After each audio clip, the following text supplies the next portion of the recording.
নমস্কার বন্ধুরা, আমি রাজু পাল আর আপনারা দেখছেন মাই গার্ডেন। বন্ধুরা, এই বছর অর্থাৎ 2024-2025 মরশুমে আমার বাগানে চন্দ্রমল্লিকার মিশন ভিডিও শুরু হয়ে গিয়েছে। ইতিমধ্যে আমি 3টি ভিডিও আপনাদের সাথে শেয়ার করেছি। সেখানে কাটিং থেকে চারা তৈরি করে কিভাবে প্রথম পট করেছি সেটা শেয়ার করেছি। তো ইতিমধ্যে আমরা গাছগুলোর যত্ন এবং পরিচর্যা কিভাবে এগোবো আমরা জেনে নিয়েছি। আজকের ভিডিওতে আমি গাছগুলোর কোনো আপডেট আপনাদের সাথে শেয়ার করব না। এখানে বেশ কিছু গুরুত্বপূর্ণ উপাদান বা উপকরণের কথা বলবো, যেগুলো আমাদেরকে জোগাড় করে রাখতে হবে চন্দ্রমল্লিকার মিশনটাকে বা চন্দ্রমল্লিকার গাছগুলোকে সুন্দরভাবে এগিয়ে নিয়ে যাওয়ার জন্য। যারা নতুন ভিডিওটি দেখছেন তাদের জন্য জানিয়ে রাখি, আমি চন্দ্রমল্লিকার একদম কাটিং থেকে শুরু করে ফুল ফোটানো পর্যন্ত পুরো সিরিজটা কয়েকটি পর্বে ভাগ করে আপনাদের সাথে শেয়ার করি। আজকের এই চতুর্থ পর্বে আমি দেখাবো যে চন্দ্রমল্লিকা গাছ ভালো করতে গেলে আমাদেরকে কোন কোন জিনিসগুলোকে হাতের কাছে রাখতে হবে। যে চন্দ্রমল্লিকা গাছে কিন্তু প্রচুর পরিমাণে মাকড় বা পোকার আক্রমণ হতে দেখা যায়। অনেক সময় দেখা যায় ছোট ছোট লাল লাল পাতার নিচে থাকে যেগুলো মাকড়, বিভিন্ন ধরনের শোষক পোকা পাতার রস শুষে নেয়, যার ফলে পাতাটা ফ্যাকাশে বর্ণ ধারণ করে, গাছের গ্রোথ থমকে যায়। সাথে আরেকটা আক্রমণ দেখা যায়, লেদা পোকার আক্রমণ দেখা যায়, সাদা মাছির আক্রমণ দেখা যায়, জাবের আক্রমণ দেখা যায়।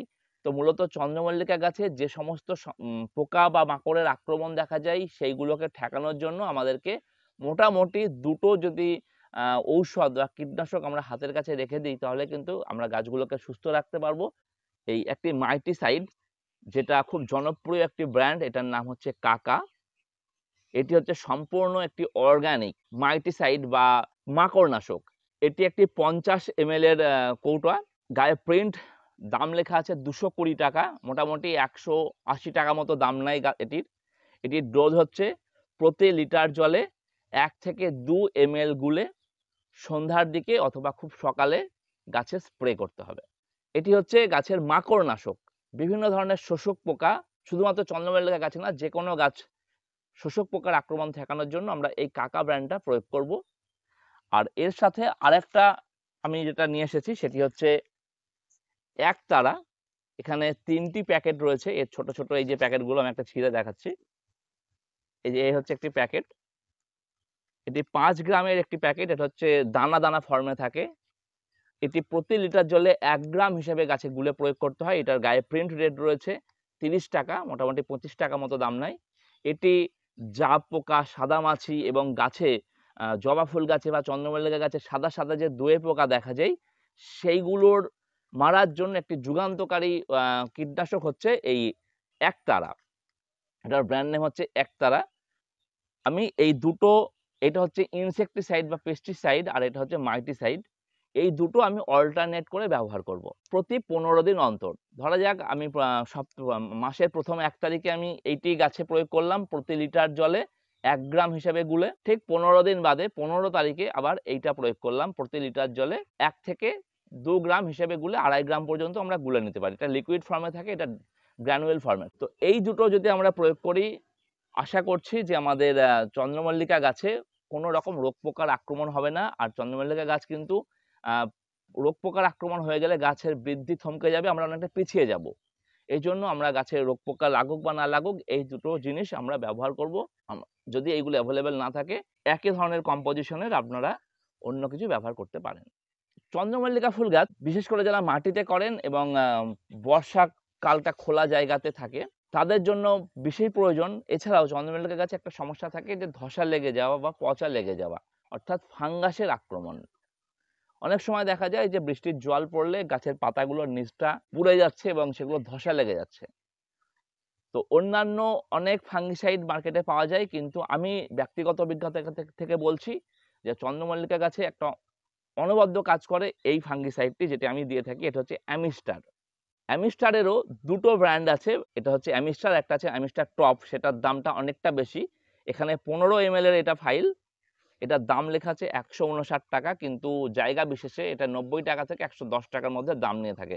এটা 15 ml, কিন্তু এটার ডোজ খুব কম, 1 লিটার জলে 1 গ্রাম। এটা ডোজ কিন্তু বেশি হয়ে গেলে গাছের পাতা পুড়ে যেতে পারে। 1 লিটার জলে 1 গ্রাম হিসেবে গুলে এটা মোটামুটি যদি বৃষ্টি হয়, দেখা যাচ্ছে বিশেষ করে বর্ষাকালে বা আমি যখন ভিডিওটি করছি এই সময় জুন জুলাই মাসে, এই সময়টায় কি হয় যে গাছে একটা ফাঙ্গাস লাগার একটা সম্ভাবনা থাকে এবং দেখবেন নিচের দিকের পাতাগুলো পড়ে যাচ্ছে। সেই সময় আমরা কি করব, আমরা গাছে বৃষ্টি হলে, বৃষ্টির আগে বা বৃষ্টি হয়ে যাওয়ার পরে, রোদ উঠলে বৃষ্টির পরে আমরা এই ফাঙ্গিসাইডটা প্রয়োগ করব। মোটামুটি আগস্ট সেপ্টেম্বর মাসটা জুড়ে আমরা এটা প্রয়োগ করব। এবার অ্যাডিশনাল ফার্টিলাইজার হিসেবে আমি দুটো রেকমেন্ড করব। একটি হচ্ছে হিউমিক অ্যাসিড, একটি অত্যন্ত গুরুত্বপূর্ণ, এটা গাছের খাবারও বলবো না, গাছের সারও বলবো না। আবার এটা যে হিউমিক অ্যাসিড, এটা কোনো অ্যাসিডও নয় এবং এটা কোনো রাসায়নিকও নয়, এটা সম্পূর্ণরূপে প্রাকৃতিক বা জৈবিক। আমি যে ব্র্যান্ডটি ব্যবহার করছি এটি হচ্ছে হিউমিকজ 98% হিউমিক অ্যাসিড রয়েছে। এটা একটা অনলাইন থেকে নিয়েছি আমি, কারণ খোলা বাজারে যে প্যাকেটগুলো ছোট ছোট প্যাকেট কিনতে পাওয়া যায়, সেটা ছোট প্যাকেট দামটা অনেকটা বেশি থাকে, কিন্তু এই প্যাকেটটার দামটা তুলনামূলকভাবে অনেকটা কম নিয়েছে।